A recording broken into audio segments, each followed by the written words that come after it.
नूतन दिवस शुभेच्छा सहित आपण प्रत्येक को ओडिया बाइबल क्विज कार्यक्रम को स्वागत करे।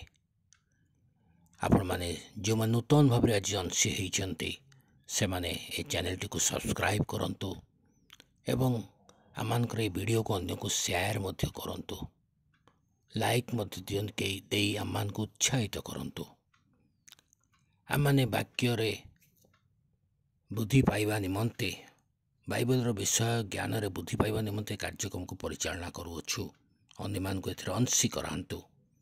गतकाली जो प्रश्नटी पचरा जाइथिला तार सठिक उत्तर होची स्वर्ग और पृथ्वी। स्वर्ग और पृथ्वी। आजिर प्रश्नटी होची सृष्टि समय रे किए गभीर जल उपरे व्याप्त थिले। सृष्टि समय रे किए गभीर जल उपरे व्याप्त थिले।